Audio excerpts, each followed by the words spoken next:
Shalom. Puji nama Tuhan. Kita bersyukur pada Tuhan masih diberi kesempatan untuk mendengarkan firman Tuhan. Mari sebelumnya kita sama-sama berdoa.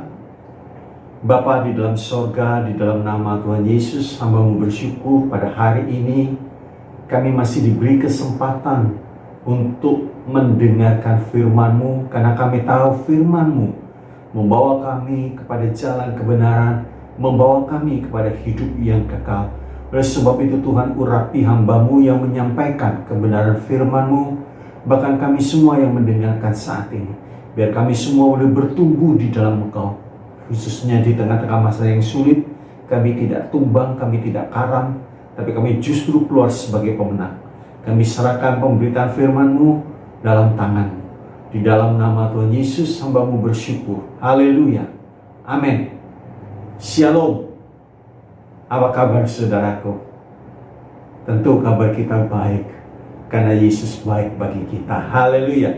Nah, pada hari ini saya ingin menyampaikan tentang check up kesehatan rohani. Nah, check up kesehatan rohani. Nah, kalau kata check up, kalau kita pergi ke dokter atau kita pergi ke rumah sakit, pasti kita mengerti arti kata check up. Nah, check up adalah satu pemeriksaan. Nah, kita akan baca lebih dahulu tentang check up kesehatan rohani kita. Di dalam Mazmur 139 ayat yang ke-23 sampai yang ke-24. Saudara sudah siap Alkitab saudara? Saya tunggu. Oke. Selidikilah aku, ya Allah, dan kenallah hatiku. Ujilah aku, dan kenalilah pikiran-pikiranku. Lihatlah apakah jalanku serong, dan tuntunlah aku di jalan yang kekal. Amin. Haleluya. Ini satu permohonan daripada Raja Daud untuk diselidiki, untuk dilihat, untuk dikenal, untuk dilihat pikiran-pikirannya. Apakah ada jalan yang serong dan yang tidak berkenan di hadapan Tuhan. Bapak Ibu Saudara yang dikasihi oleh Tuhan, kalau secara jasmani banyak orang yang sudah mengerti tentang pemeriksaan kesehatan, ya. Maksudnya apa? Satu orang datang ke dok, saya mau check up. Nah, check up ada check up lengkap, ada check up yang mungkin hanya mau lihat manisnya, mau lihat kolesterolnya, mau lihat asam urat dan lain sebagainya. Kalau check up lengkap, tentu itu namanya general check up. Ya, biayanya juga cukup besar, saudaraku. Nah, kita mengerti, saudaraku, tujuan seorang check up supaya bisa mengetahui kondisi kesehatannya. Kalau seandainya ada sesuatu yang kurang beres dalam tubuhnya, maka bisa langsung diketahui dan tidak terlambat, sehingga masih bisa ditangani dengan baik, saudaraku. Ya, nah, kalau dalam hal ini belum tentu semua orang bisa general check up karena harganya cukup mahal, saudara. Faktor biaya memang cukup mahal, apalagi kalau sudah usia 40 tahun ke atas. Tiap setengah tahun sekali check up, 1 tahun sekali general check up. Itu supaya kondisi tubuhnya diketahui, mana ada hal-hal yang tidak beres. Saya ambil contoh begini, kalau kita check up ternyata diketemukan kanker, tapi baru stadium 1. Nah, kemungkinan hidup, kemungkinan sembuh jauh lebih banyak daripada diketemukan setelah stadium 4. Sangat berbeda, saudara. Nah, begitu juga di dalam kesehatan rohani kita, kita perlu check up, saudara. Biayanya Pak, murah. Check up secara rohani itu murah.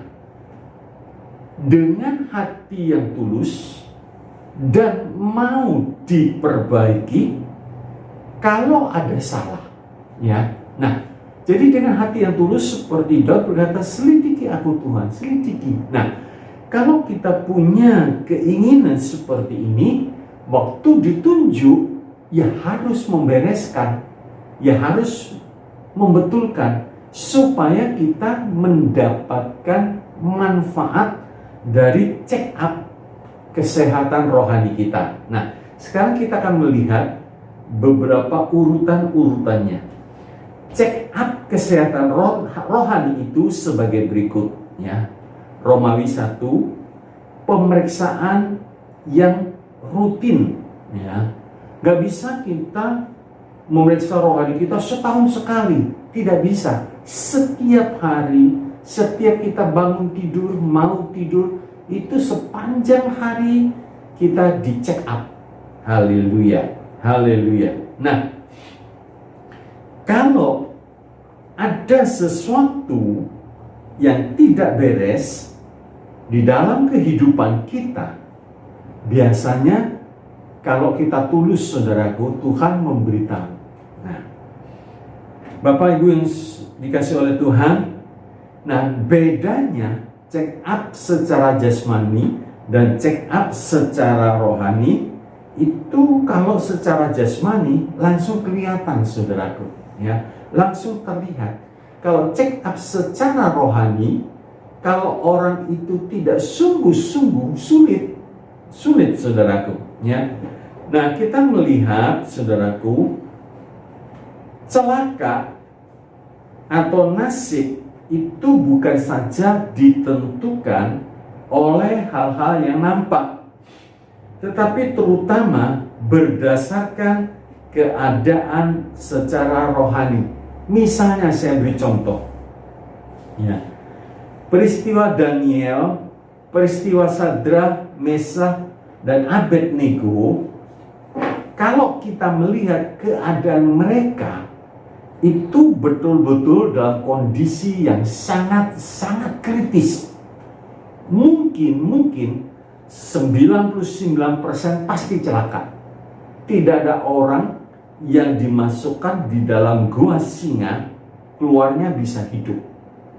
Tidak ada orang yang dimasukkan dalam dapur api, keluarnya masih bisa utuh. Bahkan dikatakan bau hangus saja tidak tercium. Nah, sebab itu kenapa? Mengapa? Dalam kondisi yang sangat kritis, 99% pasti mati, saudaraku. Tetapi sekalipun keadaan kritis, ya, bahkan sangat sulit, di sini kita melihat kalau kondisi rohaninya sehat, Tuhan sanggup menolong dan tidak ada satu rambut pun gugur tanpa seizin Tuhan, ya. Sebab apa? Tuhan berkata begini, yang ke maut, ke mautlah, yang ke pedang, ke pedanglah, yang ke kelaparan, ke kelaparanlah, yang ketawanan, ketawanlah. Jadi artinya Tuhan tahu kalau orang ini pasti mati. Tapi Daniel, Sadrak, Mesak, Abednego, karena kondisi rohaninya sehat, Tuhan turun tangan membela. Coba kita lihat Mazmur 18 ayat 17 sampai yang ke-21.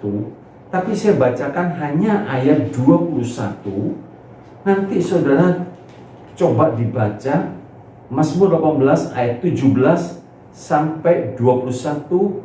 Saya akan bacakan ayat 21-nya. Demikian, Tuhan memperlakukan aku, perhatikan, sesuai dengan kebenaranku.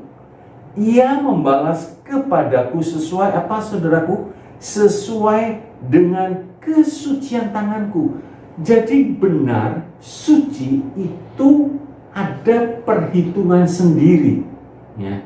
Ada perhitungan sendiri di hadapan Allah. Sebab itu sekalipun dalam keadaan yang sangat kritis, menurut manusia mustahil, tapi Tuhan sanggup menolong, Tuhan sanggup mengeluarkan. Sekarang saya membuat satu perbandingan dengan Raja Belsyazar.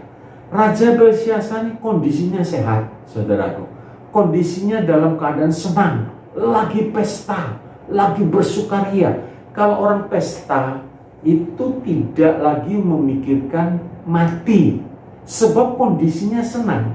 Tapi pada waktu itu dia terkejut, ada satu tangan kelihatan, punggung tangan menulis. Mene tekal alfarsin, saudaraku, ya.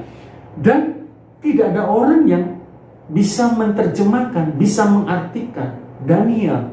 Waktu Daniel cerita, saudaraku, Daniel memberitahu bahwa pemerintahan Belsyazar itu dihitung oleh Allah dan telah diakhiri. Daniel berkata begitu, saudara, ditimbang dengan raja, Daniel berkata terlalu ringan, ya. Kerajaannya dipecah, diberikan kepada orang Media dan Persia. Dan apa jadinya? Dikatakan di dalam Daniel 5 ayat 30, saudara bisa baca ayat-ayat sebelumnya. Saya bacakan di Daniel 5 ayat 30, jadi saudara nanti baca lengkap sehingga saudara bisa mengetahui kisahnya. Daniel 5 ayat 24 sampai 30. Dikatakan demikian di dalam Daniel 5 ayat 30, pada malam itu juga terbunuhlah Belsyazar, raja orang Kasdim. Nah, saudara perhatikan, keadaannya aman, keadaannya senang. Bandingkan dengan keadaan Daniel, Sadrak, Mesa, Abednego. Ini keadaan Daniel dan kawan-kawannya itu dalam mulut harimau, mulut singa, saudara. Dalam keadaan yang betul-betul kritis. Tapi yang ini duduk lagi pesta, lagi mabuk-mabuk, lagi senang-senang. Tidak ada yang menyangka. Tapi kalau Tuhan berurusan ke maut, ke mautlah, ke pedang, ke pedanglah. Artinya Tuhan sanggup membuat perhitungan dengan tepat. Tadi dikatakan dalam Mazmur 18 ayat 21, kita sudah baca, Tuhan melepaskan Daud itu sesuai dengan kebenarannya, sesuai dengan kesuciannya. Haleluya. Sebab itu, kalau kita hidup benar, hidup suci, mungkin kita mengalami hal-hal yang sulit, jangan takut. Jangan takut, saudaraku. Tuhan tetap menyertai. Tuhan menyertai. Haleluya. Dan dua bukti ini, dua peristiwa ini saya berikan pada saudara supaya kita ngerti, jangan putus asa. Untuk apa hidup benar? Untuk apa hidup suci? Buktinya enggak, saudara. Jangan, tetap, ya. Nah, sebab itu saudaraku, kalau kondisi sekarang kita ini dalam keadaan kondisi sehat, dalam kondisi sukses, tapi rohaninya sakit. Nah, itu yang perlu diperhatikan. Jangan kita sombong. Buktinya, nah, Tuhan mengatakan di Wahyu 3 ayat yang ke-16, karena engkau suam-suam kuku dan tidak dingin dan tidak panas, aku memuntahkan engkau dari mulutku. Sekalipun dia berkata, aku kaya, aku tidak perlu apa-apa, tapi Tuhan sanggup memuntahkan. Haleluya, haleluya. Bapak, Ibu, Saudara yang dikasihi oleh Tuhan, ada juga orang yang waktu diberi nasihat, dia berkata, buktinya saya tidak apa-apa, saya masih sehat, masih sukses, ya. Sekalipun ibadah saya itu ya asal-asalan, saudara. Dibilang bolos, ya enggak. Sebulan sekali pasti datang, saudaraku. Nah, sebab itu dia berkata, kan enggak apa-apa. Orang seperti ini, saudaraku, ya, sedikit-sedikit salah dia berkata enggak apa-apa. Itu kan hal yang normal. hal-hal yang manusiawi. Tapi Tuhan mengatakan, kamu panas tidak, dingin tidak, aku muntahkan kamu keluar. Haleluya. Jadi kita melihat, saudaraku, kalau secara jasmani yang diukur itu yang dilihat data-data kesehatannya, ya. Data mungkin tanggal 1 bulan 1 tahun 2020 ini data kesehatannya. Setelah 6 bulan kemudian dilihat lagi, dibandingkan, dibuat satu perbandingan. Ini penting, saudara. Jangan kita, oh ya pokoknya Tuhan pasti menjaga, Tuhan pasti memberikan. Betul, saudara. Tapi bagian kita harus kita kerjakan. Harus kita kerjakan. Dan kalau dengan diperiksa, mungkin kadar gula kita tinggi, ya jangan minum manis. Mungkin kadar kolesterol kita tinggi, ya jangan makan lemak-lemak. Jangan makan lemak-lemak. Jadi dengan kata lain, kita tahu kondisi kesehatan kita supaya kita menjaga. Ini penting sebab kita melihat, saudaraku, yang pernah saya sampaikan antara kulit dan isi. Kacang itu tanpa kulit nggak mungkin ada isi. Kalau kulitnya busuk, isinya pasti busuk. Begitu juga kalau tubuh kita sakit-sakitan, mau bangun tidur saja sakit, mau menggerakkan badan sakit. Gimana kondisi rohani kita sehat? Seperti peribahasa atau slogan mens sana in corpore sano. Di dalam tubuh yang sehat terdapat jiwa yang sehat. Ya, itu dunia ngerti, saudara. Sebab itu kulit itu perlu dijaga, ya, perlu diperhatikan. Tetapi yang terpenting itu kesehatan rohani kita. Nah, sekarang kita melihat kesehatan harus diperhatikan dan diukur. Yang diukur apanya? Satu, ya. Tadi saya katakan Romawi 1. Sekarang ini yang diukur apanya, saudara? Keselamatan. Ya. Apa masih ada? Atau keadaan keselamatan kita mulai mengkhawatirkan? Ya. Kalau keselamatan itu sudah mulai mengkhawatirkan, hati-hati, saudaraku. Sebab di dalam Filipi 2 ayat 12 dikatakan, karena itu tetaplah kerjakan, tetap, saudaraku, kerjakanlah keselamatanmu dengan takut dan gentar. Keselamatan itu penting. Yesus datang ke dunia, itu visi misinya menyelamatkan umat manusia dari kuasa-kuasa dosa. Keselamatan itu penting. Jadi sebab itu perhatikan apakah kondisi keselamatan kita masih dalam keadaan yang baik atau sudah mulai mengkhawatirkan. Yang kedua, pertumbuhannya. Ya. Jadi kita melihat orang Kristen yang rohaninya diperhatikan, pertumbuhannya bisa bertumbuh dengan baik, dengan matang, akhirnya menjadi dewasa. Menjadi dewasa. Nah, saudara perhatikan antara kondisi rohani kanak-kanak dan kondisi rohani dewasa itu jelas disebut di dalam Ibrani 5 ayat 12 sampai 14. Ibrani 5 12 sampai 14. Yang anak-anak ini nggak bisa makan makanan keras, yang dewasa bisa. Ya, bisa. Nah, saudara baca sendiri. Saya akan lanjutkan Romawi 2. Kalau begitu, bagaimana cara mengukur? Ya. Kalau begitu, bagaimana cara mengukur? Tadi saya katakan kalau secara jasmani gampang. Ya. Mungkin pada waktu kita mempunyai anak, baru umur sehari sampai 3 bulan, kita bisa melihat pertumbuhannya. Sampai 6 bulan mungkin sudah muncul gigi. Nah, bisa angkat leher, angkat kepala, saudaraku, dan sebagainya, bisa tengkurap. Nah, Itu satu pertumbuhan yang bisa dilihat dan harus dicapai. Kalau umur 2 tahun giginya nggak tumbuh, nggak bisa mengangkat kepala, wah itu ada sesuatu yang serius. Ada sesuatu serius, ya. Nah, begitu juga apalagi, ya, kalau kita tidak mengerti kondisi kesehatan rohani, mungkin kita bisa menilai begini. Dari luar kelihatannya bagus, tidak ada masalah, kelihatannya seperti itu. Tampaknya sangat rohani, mungkin bahkan sangat rohani, saudara.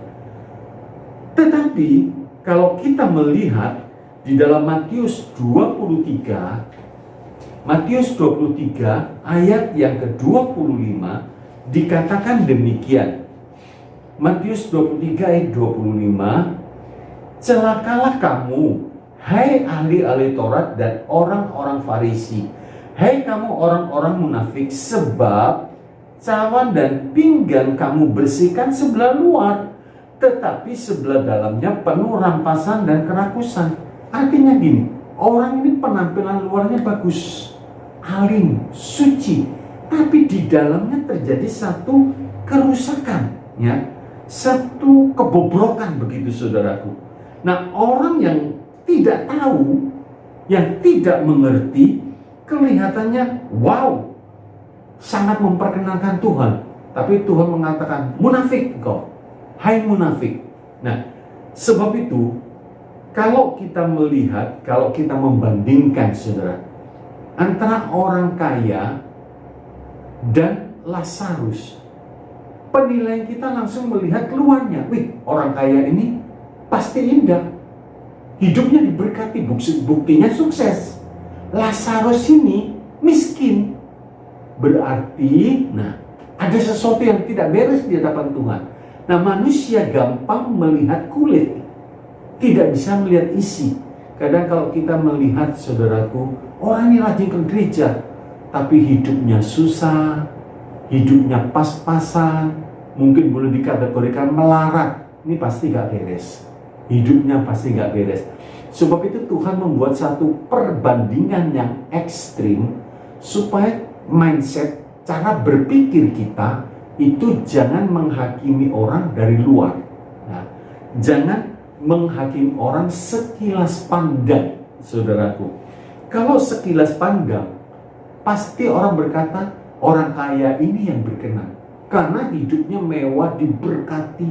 Nah, kadang-kadang ukuran ini yang sering dipakai. Kalau kamu ikut Tuhan, pasti diberkati, pasti kaya, pasti sukses. Memang di satu sisi Tuhan ada janji, saudara. Kalau aku datang supaya domba itu hidup dalam kelimpahan, tidak salah, saudaraku. Tapi di sini Tuhan menunjukkan tentang kehidupan Lazarus. Ternyata Lazarus ini orang yang sangat tinggi rohaninya. Mungkin kita bertanya, lah orang rohaninya tinggi kok miskin? Nah, kok miskin begitu, saudaraku? Ya, ternyata pada waktu Lazarus mati, itu dibawa di pangku Bapak Abraham. Jadi tingkatannya sangat tinggi. Sebab itu jangan kita terkecoh, ya, dengan penampilan luar. Kita harus memakai ukuran atau standar yang Tuhan pakai, ya. Haleluya. Jadi kita melihat bagian berikutnya. Jadi ukuran yang kita pakai, ya, A. Tadi 1 dan 2. Jadi ukuran yang kita pakai A. Firman Tuhan. Nah, kalau ukuran firman Tuhan itu standarnya itu tetap tidak berubah-berubah, saudara. Di dalam 2 Petrus 3 ayat 18, 2 Petrus 3 ayat yang ke-18 dikatakan demikian, tetapi bertumbuhlah dalam kasih karunia dan dalam pengenalan akan Tuhan dan Juru Selamat kita, Yesus Kristus. Baginya kemuliaan sekarang dan sampai selama-lamanya. Ukuran pertumbuhan itu arahnya kepada Kristus. Haleluya. Dengan kata lain begini, seberapa banyak hidup kita ini sudah mirip Kristus. Mungkin Kristus 100%, kita mungkin baru 5%. Gak apa-apa saudara, tapi terus bertumbuh. Dalam rumah yang besar itu ada perkakas dari tanah, dari kayu, perak dan emas, dari barang-barang yang mulia. Nah, tumbuh mungkin 5%, terus meningkat 50%, makin kelihatan. Miripnya makin kelihatan. Naik lagi 70%. Kita punya ukuran seperti Yesus. Haleluya. Nah, sebab itu saudaraku, dikatakan hidup seperti Kristus itu artinya kita mau belajar hidup yang sesuai dengan firman. Nah, ini belajar. Saya pun belajar, saudara. Kita semua sedang belajar. Kalau kita selesai belajar, kita tidak di dunia. Kita sudah pindah dalam kerajaan surga. Artinya kita sudah seperti Kristus pindah. Nah, sebab itu kita melihat hidup seperti Kristus itu hidup yang sesuai dengan firman Tuhan. Pada mulanya adalah firman. Dan firman itu bersama-sama dengan Allah. Firman itu Allah. Sebab itu kita harus punya standar ukuran firman. Nah, kuduskanlah mereka di dalam kebenaran, karena firman-Mu itulah kebenaran. Jadi kebenaran yang mana? Bukan kebenaran manusia, tapi kebenaran yang sesuai dengan firman Tuhan. Kita punya ukuran. Saya ambil contoh begini. Kalau hidup kita mau menurut firman, sesuai dengan firman, pada waktu orang bikin kita susah, menyakiti kita, apalagi kalau merugikan dalam bidang keuangan dan lain sebagainya, firman Tuhan berkata, ampuni. Nah, sekarang tergantung kita mau menurut firman atau mau menurut kemauan kita sendiri, kebenaran kita sendiri. Nah, kalau kita mau menurut firman, sakit bagi daging, tapi kita mulai bertumbuh. Pengenalan kita, kemiripan kita dengan Kristus makin lama makin mendekat. Tapi kalau kita membalas, tidak mau mengampuni, hilang kebenaran itu. Satu sikap jujur. Ya, ini sulit. Orang berkata, cari orang pandai di dunia banyak. Cari orang jujur sulit, saudara. Cari orang pintar tuh banyak, saudara. Tapi cari orang jujur sulit. Sebab itu orang kalau memilih karyawan, ya kalau bisa pintar, saudaraku, jangan yang bodoh, pintar, tapi yang paling diutamakan itu kejujuran. Dicari itu, saudaraku. Haleluya. Nah, kalau kita mau melakukan firman memang sakit. Saudara perhatikan, kitab Wahyu menulis, Wahyu 10 ayat 10, kalau firman itu di mulut, manis, saudara. Enak. Waktu firman itu diucapkan, ya sudah, jangan membalas. Kita memberi nasihat, jangan membalas, ampuni. Ampuni. Kan Tuhan berkata ampuni. Jangan membalas musuhmu, ampuni. Waktu diucapkan enak. Coba kita praktikkan pada waktu kita mengalami sakit, saudara. Nah, tapi kalau kita mau taat, itu namanya firman menjadi daging, atau firman menjadi gaya hidup kita. Haleluya. Itu tujuannya, saudara. Haleluya. Jadi kalau firman diucapkan, berapa banyak waktu sebelum pandemi di gereja orang berkumpul, mungkin di rumah lagi ada selisih paham dengan suami atau dengan istri. Waktu mendengar firman Tuhan, ampuni suamimu, ampuni istrimu. Wah, waktu di gereja enak, senang. Ya, nanti aku pulang, aku ampuni, aku mau berbaik. Tapi begitu sampai di rumah, melihat si suami atau melihat si istri nggak mau, gengsi. Nah, itu dia. Firman enak didengar, sulit untuk dilakukan. Di sini perlu penyangkalan diri. Siapa yang mau mengikut Tuhan harus memikul salib Tuhan setiap hari. Jadi firman kalau diucapkan enak saudara, tapi kalau dilakukan pahit bagi daging. Dikatakan waktu firman itu ditelan, pahit perutnya, tapi akhirnya firman menjadi daging. Haleluya.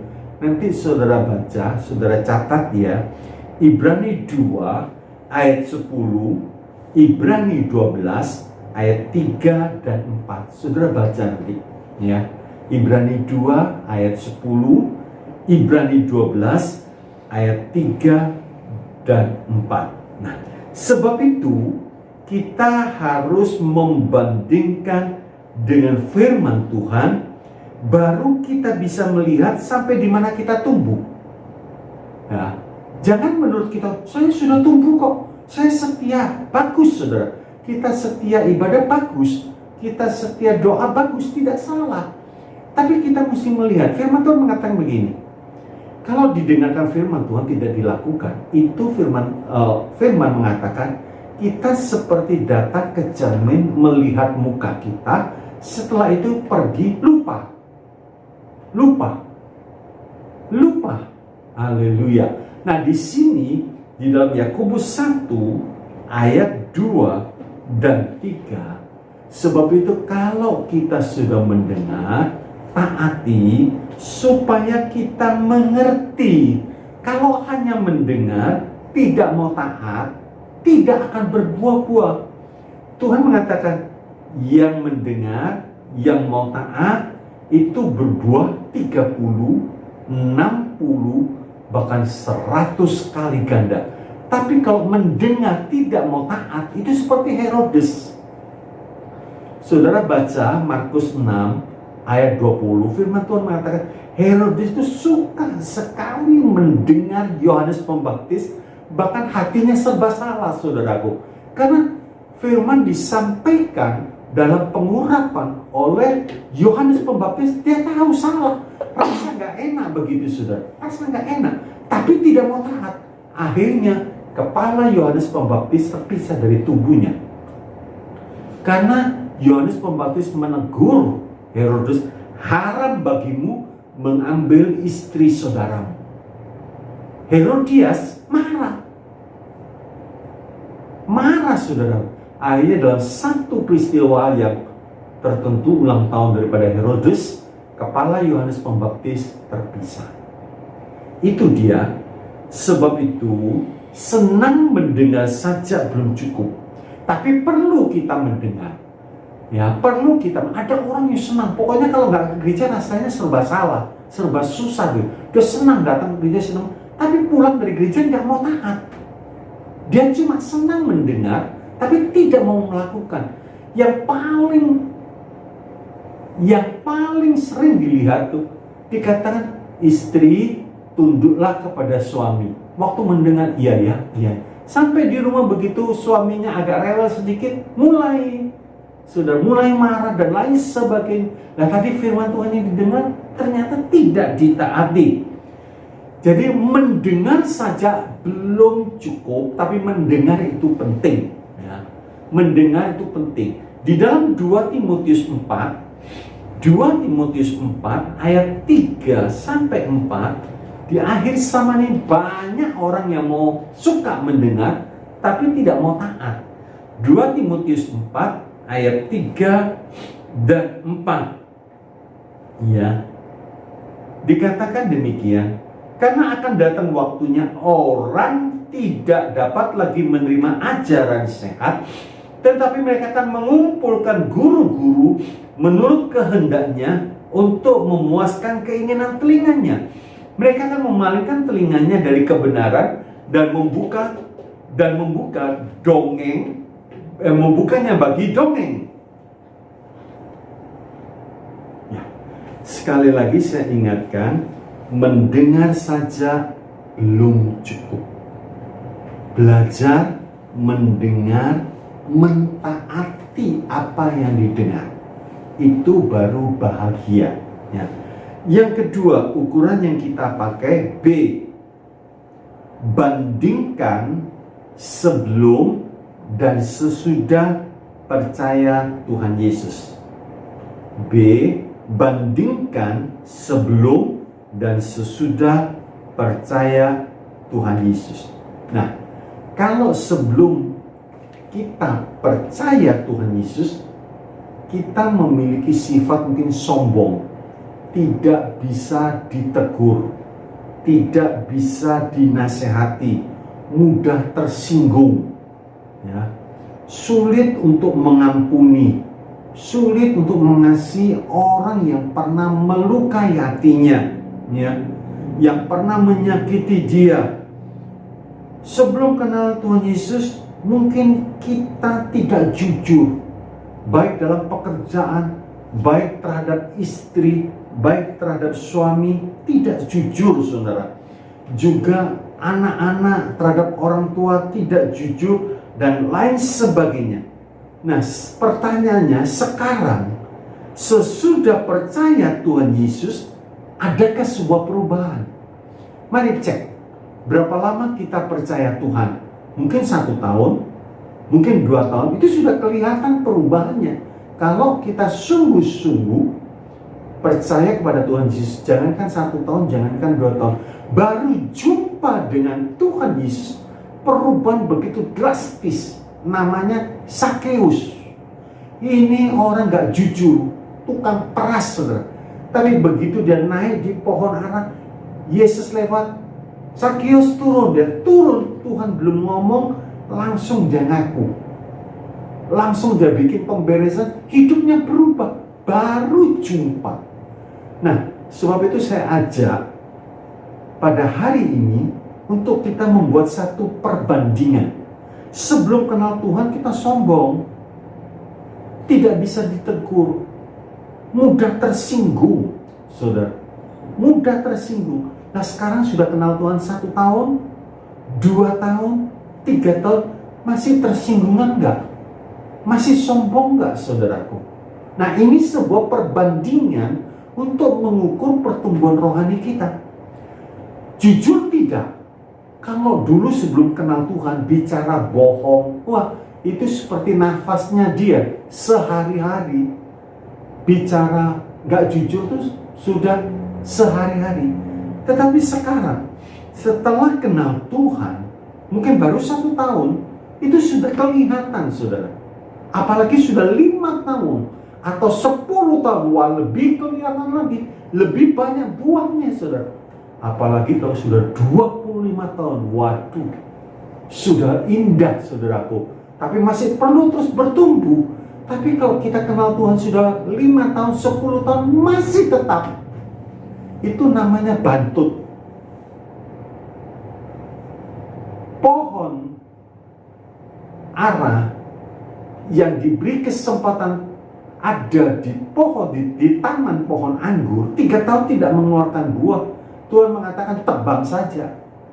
Buat apa bikin susah tanah itu? Tebang. Ada batas waktu, saudara.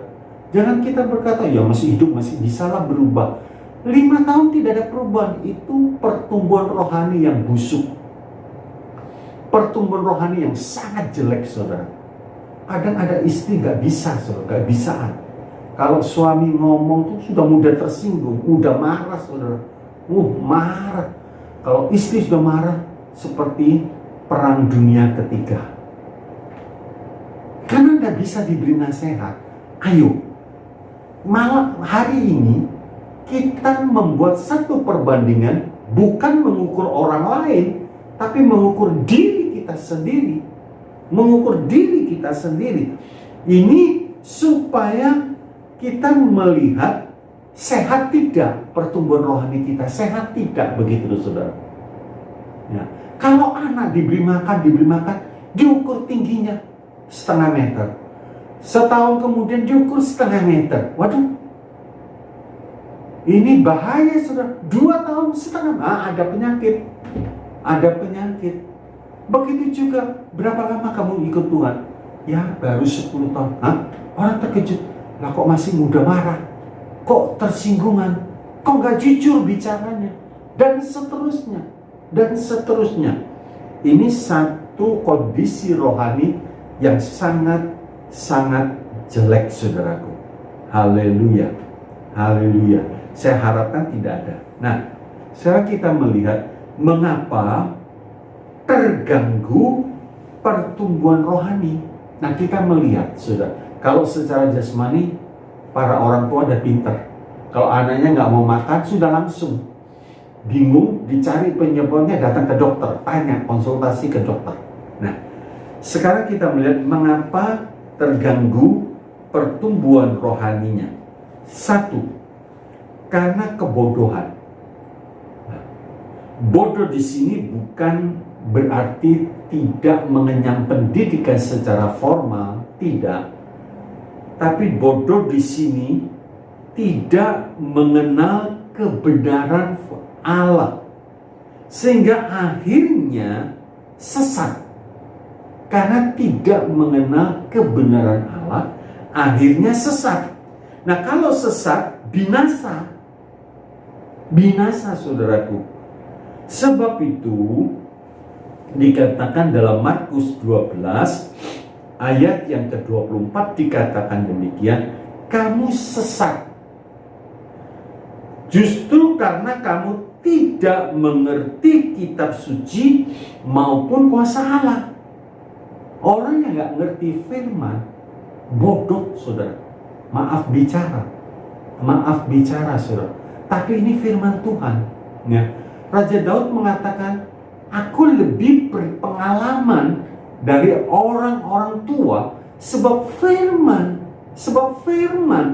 Saudara baca nanti di dalam Mazmur 119 ayat 99 dan 100. Jadi kebodohan karena tidak mengerti firman Tuhan akhirnya membawa orang tersebut kepada jalan yang sesat. Nah, kalau sesat, binasa. Nah, kalau binasa, tidak bisa bertumbuh. Nah, inilah gangguan-gangguan yang terjadi. Sebab itu, saudaraku, gali, belajar bangsa Israel oleh Tuhan untuk mengumpulkan mana tidak seminggu sekali. Tiap pagi sebelum matahari muncul, sebelum matahari bersinar, dia harus kumpulkan. Nah, harus kumpulkan setiap hari 1 gomer. Di hari yang ke-6, hari terakhir 2 gomer. Haleluya. Ini masa-masa sudah mendekati masa akhir. Apalagi kalau saudara nggak pernah kumpulkan firman.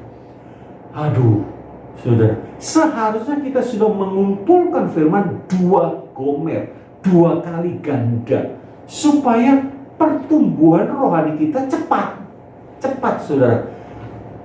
Kalau sampai ada, maaf, khususnya buat jemaat, kalau masih ada yang tidak suka dan tidak pernah baca firman Tuhan, permisi bicara, saya harus bicara terus terang, jemaat tersebut jemaat yang bodoh. Dia sesat, dia menuju kepada kebinasaan. Bisa jelas, lebih baik saya bicara terus terang. Saya gembala, saudara, saya mengawasi. Sebab itu, kalau ada jemaat tidak memberi laporan dan lain sebagainya, saya jadi bingung. Orang ini baca firman tidak, berdoa tidak ada laporan, saudaraku. Saya minta untuk memberi laporan, bukan untuk menyiksa. Kalau kita baca, memberi laporan tinggal lewat WA, sudah selesai. Tapi itu menunjukkan satu kondisi rohani yang sehat. Kalau secara jasmani kita tidak suka makan, apalagi sudah seminggu tidak mau makan, itu sudah kritis, saudaraku. Sudah dekat dengan kematian. Haleluya. Nah, firman Tuhan perlu begini, saudara. Kalau kita bodoh, kita tidak bisa membedakan mana yang benar, mana yang salah. Sebab itu Tuhan mengatakan, mintalah hikmat. kepada Tuhan supaya kita bisa mengerti tipu daya setan. Setan itu licik, saudara. Setan itu licik. Depan seperti Eden, belakang seperti api. Kalau kita lihat depan, Eden, wah bagus, wah indah, wah mewah, menyegarkan. Tapi dengan mata rohani, kita bisa lihat depannya Eden betul, belakangnya api. Nah, kita terselamatkan, tidak sampai kena jebak. Haleluya, haleluya. Nah, coba nanti saudara baca di Yakobus 1 ayat 5, 2 Korintus 2 ayat 11, ya. Supaya setan iblis tidak dapat keuntungan dari kita. Kita tahu tipu dayanya, kita tahu siasatnya, saudaraku. Nah, kadang umat Tuhan kurang memahami bahwa Tuhan tuh sudah membuat rencana yang sangat indah buat kita supaya kita hidup di dalamnya. Tapi karena bodoh, sesat, akhirnya binasa. Tuhan membuat satu rencana yang indah kepada kita setiap umatnya yang lahir baru. Tuhan sudah memberikan rencana yang indah. Efesus 2 ayat 10, Efesus 2 ayat 10, Yeremia 29 ayat 11. Tuhan tahu mengenai kita rancangan-rancangan yang terbaik, saudaraku. Tapi kalau kita bodoh, ya akhirnya tidak dapat, bahkan akhirnya sesatnya. Orang yang bodoh tidak berusaha karena nggak ngerti. Oh ada janji ya, oh ada janji ya. Karena bodoh, saudaraku. Padahal Tuhan sudah menyiapkan janji-janjinya dan ditulis. Wasiat itu berlaku setelah si pemberi wasiat itu mati. Yesus mati untuk ini berlaku bagi kita. Wasiat ini, saudaraku. Karena si pemberi wasiatnya sudah meninggal, sudah mati, maka ini berlaku bagi kita kalau kita ngerti. Tapi kalau kita gak ngerti, padahal janji Tuhan itu segubu, seabrek-abrek, sampai kita selesai hidup di dunia ini, janji ini gak mungkin habis, saudaraku. Ya, janji apa saja ada. Nah, saya beri contoh begini. Seorang bapak dalam satu keluarga punya 2 orang anak. Si bapak itu berkata, "Nak, di lemari itu bapak sudah siapkan buat masing-masing anak 50 juta rupiah. Kamu ambil." Si anak ini mikir gini, bapak ini bercanda. Model bapak sehari-hari seperti itu, bisa punya duit 50 juta. Dari mana? Nah, si anak yang tidak percaya, dia tidak pergi ke lemari untuk ambil. Karena dia bodoh, tidak percaya, tidak mempercayai mulut sang bapak. Berapa banyak hidup kita mati, kelaparan, kekurangan kuasa, padahal Tuhan memberikan ini. Seperti pepatah mengatakan, tikus mati di lumbung beras.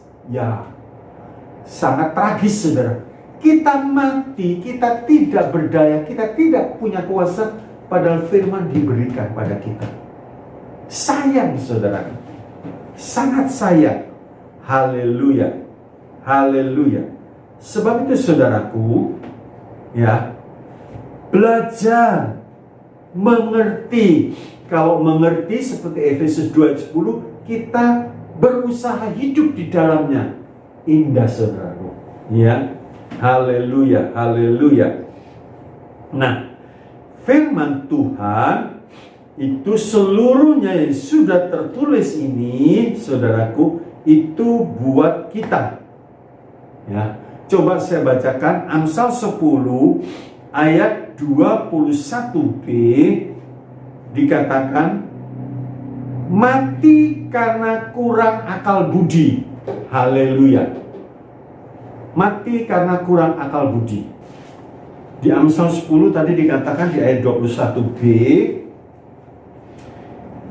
Tetapi orang bodoh mati karena kurang akal budi.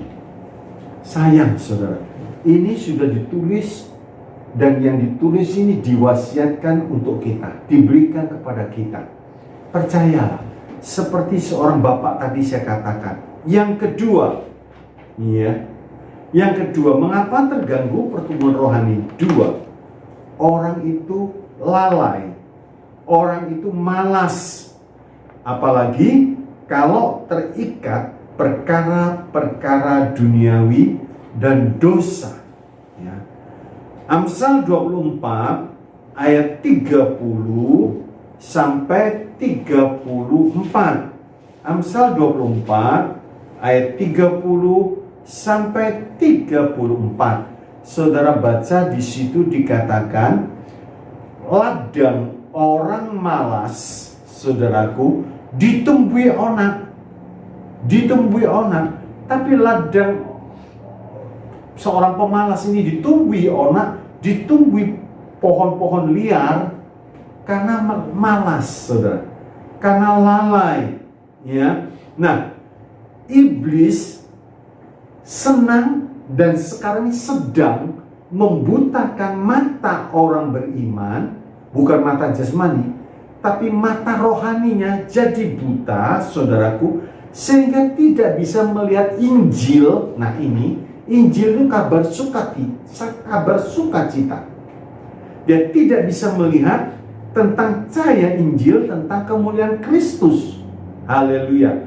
Di dalam 2 Korintus 4 ayat yang keempat, kalau orang beriman sudah mulai jatuh cinta, nah ini dia sasaran setan, supaya orang beriman jatuh cinta kepada dunia, otomatis kasih Bapa tidak ada dalam orang itu.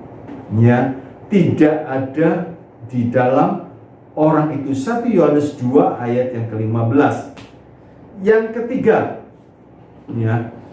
ketiga, cacat batin bisa berakibat besar. Nah, nanti saya akan terangkan. Cacat batin bisa berakibat besar. Kalau kita melihat orang cacat batin dari luar, tampaknya baik saja, nggak ada, kecuali kita deket banget, dari sering dia bicara, apa yang dikeluarkan itu isi hatinya kita tahu. Tapi kalau dilihat sepintas, bagus, tidak ada apa-apa, tapi ternyata dia sedang cacat batinnya. Artinya begini, saudara, pendirian atau pandangan hidupnya cacat, sehingga tidak bisa bertumbuh. Misalnya, saya beri contoh. Misalnya, mereka punya pendirian begini, udah cukup sampai di sini saja. Saya tidak mau lagi gagal kali yang kedua. Cukup sampai di sini saja. Nah, kalau ini dibiarkan terus menerus, saudaraku, akhirnya orang seperti ini timbul punya pandangan hidup yang aneh, yang ekstrim, akhirnya minder.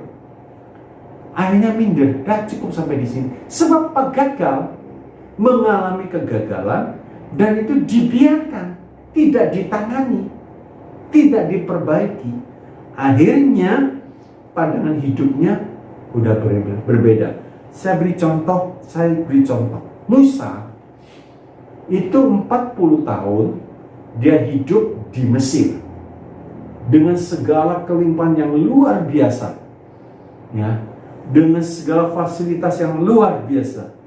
Tetapi pada waktu dia berusaha menolong bangsanya dengan memukul mati orang Mesir, dikubur sekali, ternyata ketahuan. Akhirnya kegagalan ini membuat Musa lari ke Midian dan tinggal di Midian sampai punya anak, 40 tahun di Midian. Jadi pandangan hidupnya yang dulu, yang pertama, ingin membebaskan bangsanya dari perbudakan, sudah berubah. Gagal. Waktu Tuhan menjumpai dia, akhirnya dia berani menolak. Sudahlah Tuhan, siapa saja Tuhan, siapa saja, pokoknya bukan aku. Aku ini orang gak bisa ngomong, Tuhan berkata, itu ada abangmu Harun. Enggak, pokoknya enggak mau. Akhirnya Tuhan sedikit memaksa, sedikit keras. Bukan karena Tuhan itu sadis, tidak.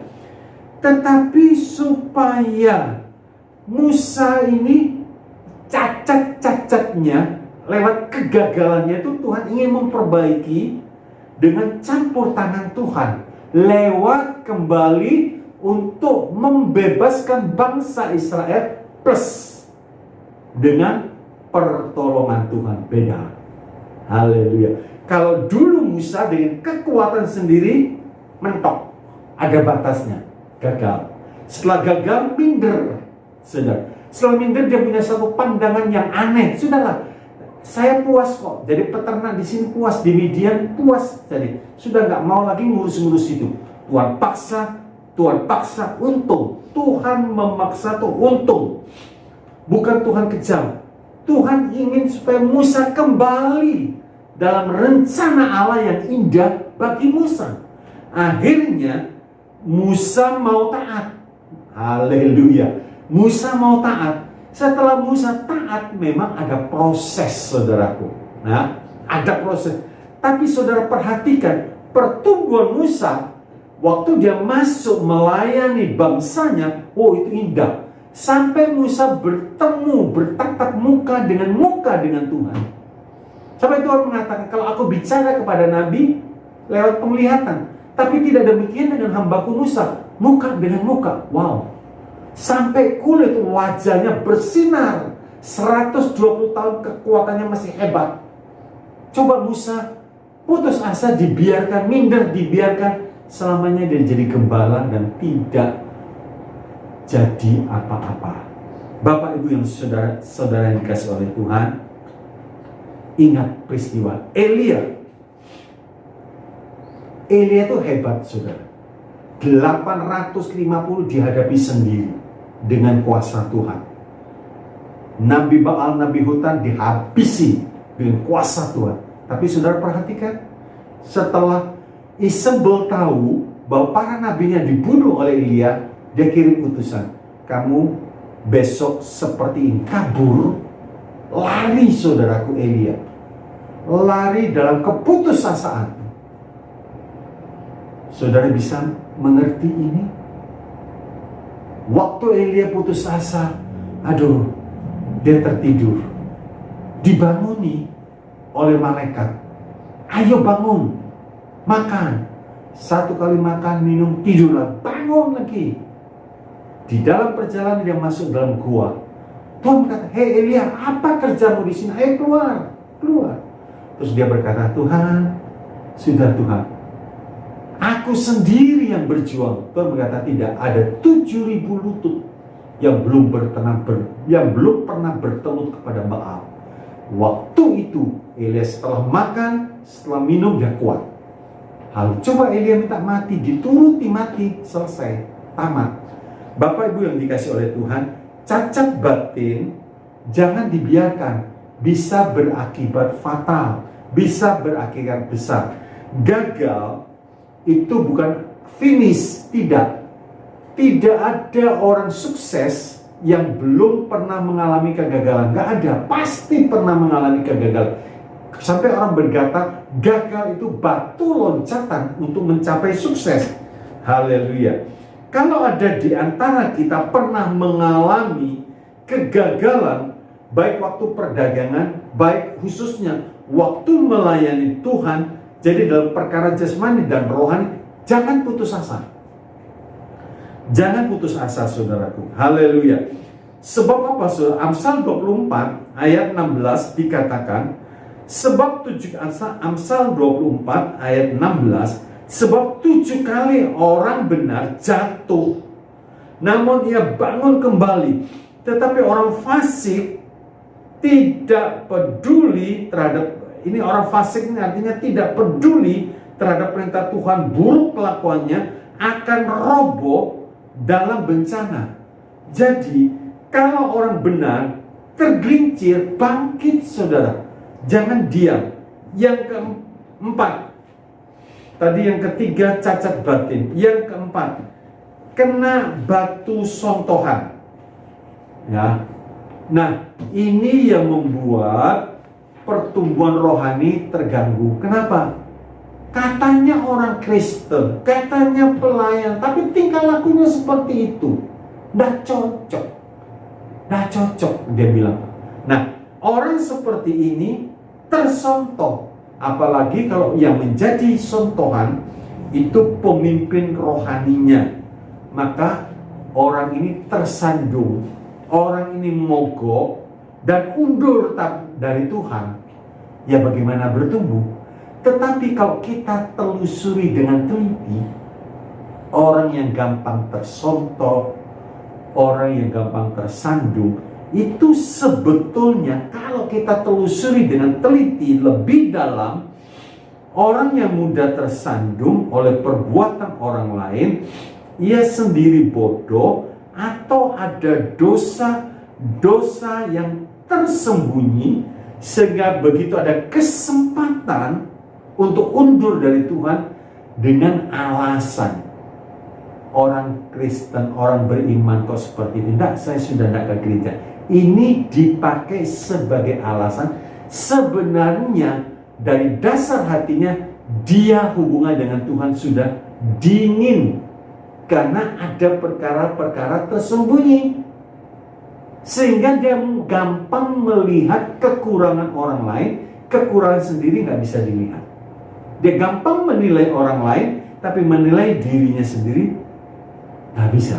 Dan orang seperti ini dia sendiri yang rugi. Ada juga yang mengatakan begini, saudara, saya nggak tahan dengan orang beriman itu. Kenapa? Mulutnya tuh loh, kalau ngomong tuh nggak ada rem. Mulutnya tuh ngomong tuh seperti silet, tajam, tes. Aduh, yang dengar tuh sampai sakit hatinya, sampai sakit, saudara. Nah, kadang suka menjelek-jelekan orang lain. Ya, ini fakta, saudara, fakta. Jangan sampai kita seperti itu.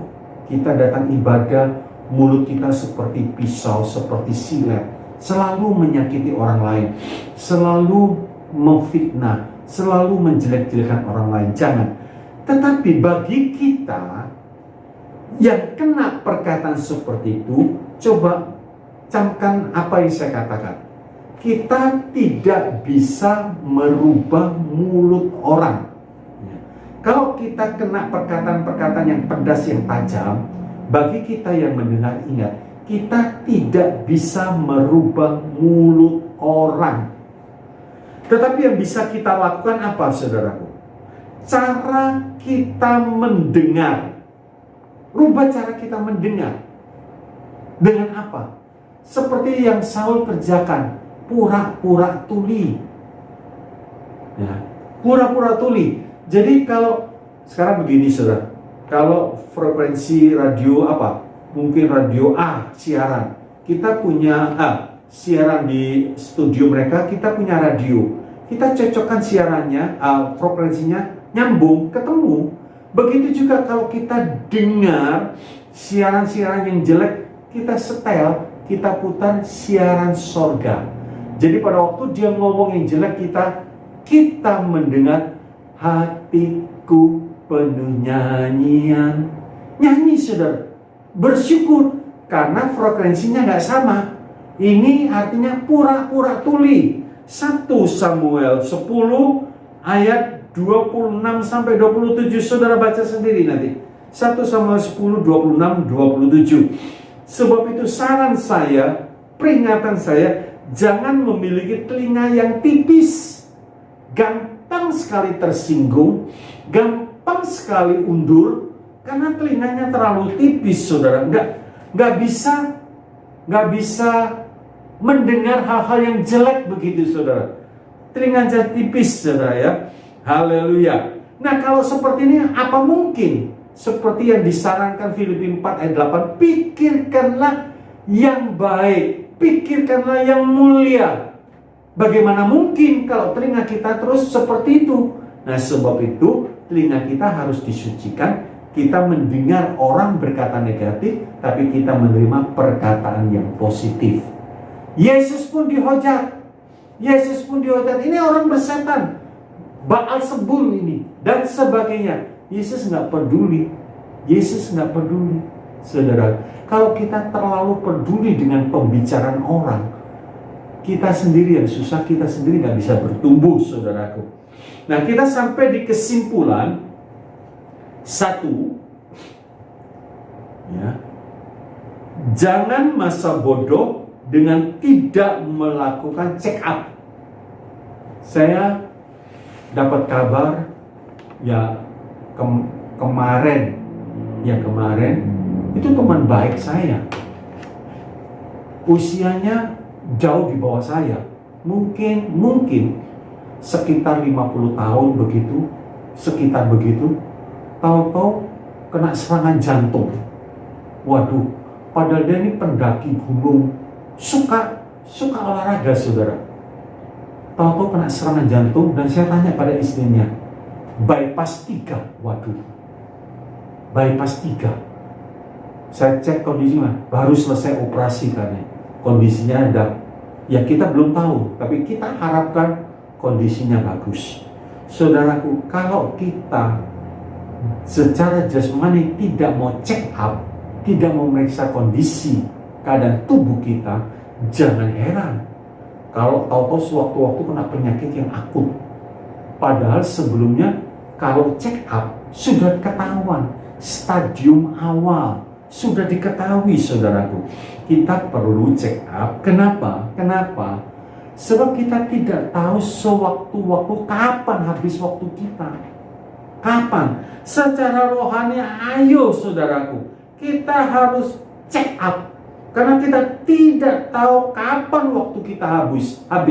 Amos 4 ayat 12 dikatakan, oleh karena aku di sini, oleh karena Tuhan akan melakukan yang demikian kepadamu, maka bersiaplah untuk bertemu dengan Allahmu. Hei Israel, bersiap.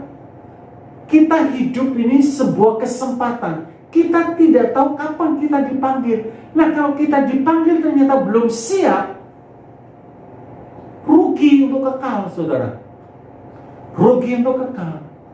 Jadi kesimpulannya kita harus melakukan check up rohani secara rutin, supaya kita siap. Haleluya. Yang kedua, kalau sudah tahu ada gangguan untuk pertumbuhan, jangan dibiarkan. Jangan dibiarkan, harus segera dibuang, lalu diusahakan untuk tumbuh dengan cepat. Begini, saudara. Kita bisa tahu ada gangguan mungkin pada waktu kita baca firman Tuhan.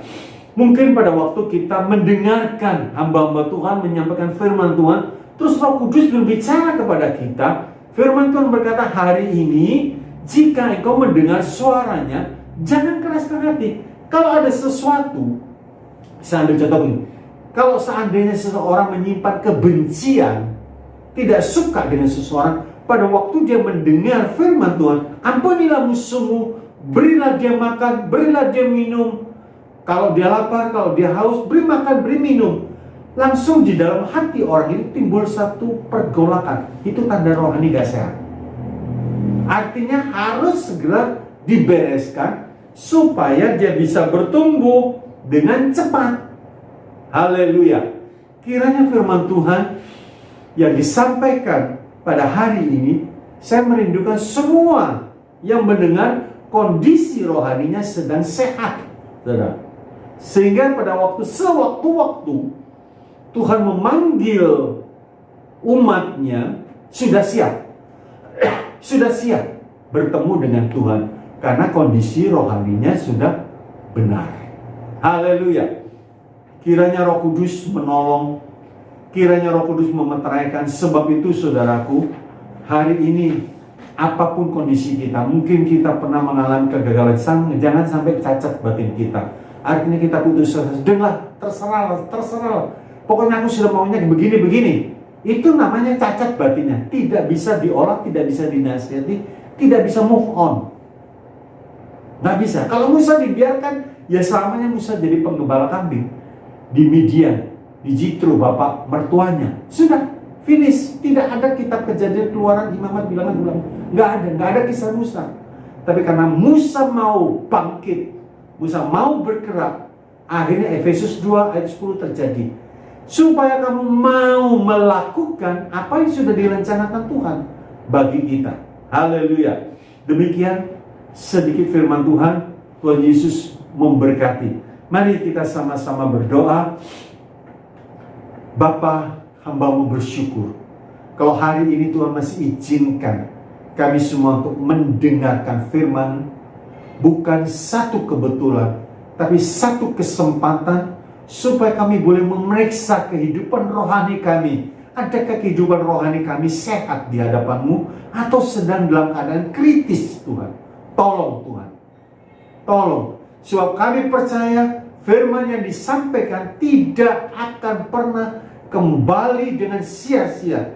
Firman terus akan berbicara. Dan kami semua yang mendengar saat ini bukan satu kebetulan, tapi ada rencana Tuhan supaya yang mendengar boleh berubah, boleh bertumbuh, boleh indah di hadapan-Mu, sehingga mengalami janji-janji Allah yang sudah tertulis, supaya kita bisa hidup di dalamnya.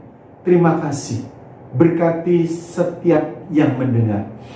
Mungkin mereka saat ini sedang mengalami gangguan kesehatan rohaninya. Tuhan, biar mereka bangkit.